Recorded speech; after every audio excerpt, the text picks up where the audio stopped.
Olá, você que escuta agora o Saúde Pode, mais um podcast que fala sobre a saúde para a população brasileira. Na edição desta semana, vamos falar sobre saúde e federalismo.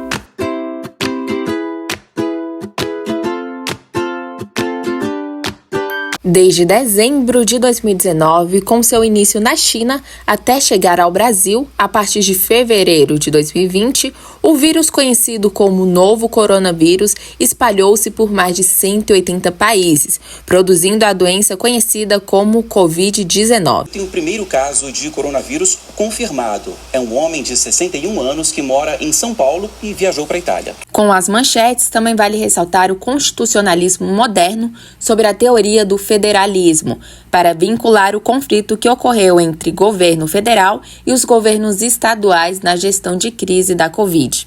Desse modo, observa-se no Brasil que desde o início da gestão da grave crise, por conta dos elevados números de contágio, a relação entre União e estados foi um tanto quanto embaraçosa. Por defender inicialmente uma postura de recomendar tão somente o chamado isolamento vertical de grupos de risco, o governo federal, através do seu presidente, continuamente discordou das iniciativas dos governos estaduais em prevenir a crise por meio de medidas para isolamento de todos, com a suspensão de atividades comerciais.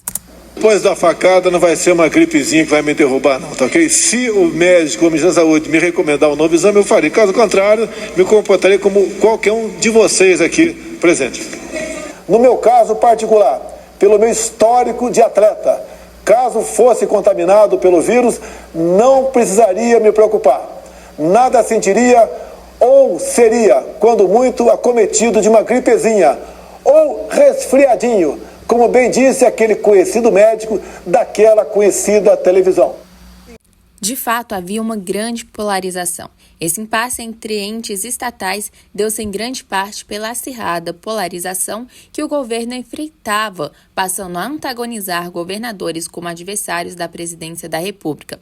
E, por outro lado, essas pessoas que eram contra o isolamento por algum motivo, seja por acreditar em desemprego e crise econômica, eram vistas também como inimigas do povo. Sobre o federalismo, nesse cenário desde a Constituição de 1891, o federalismo adotado no Brasil inspirou-se no governo norte-americano, onde a federação era concebida pela união indissolúvel das antigas províncias, cada uma delas passando a constituir um novo Estado, dotado de autonomia política e financeira, e com poder para elaborar sua própria Constituição e lei.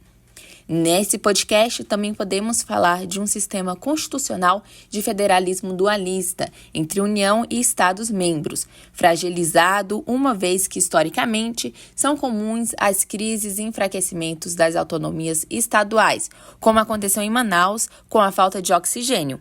Manaus precisa respirar, mas falta o elemento básico. Simplesmente acabou o oxigênio de toda uma unidade. A gente está sem oxigênio para os pacientes. A previsão é de que acabem em 2 horas. Nós perdemos pacientes por asfixia, por falta de oxigenação. O que Manaus precisa é exatamente aquilo que nós mais temos para o mundo, é o oxigênio.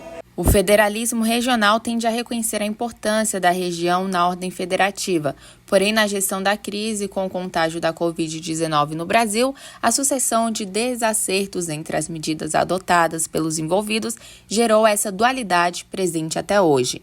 Não se esqueça de se inscrever, dar o like no canal e até semana que vem.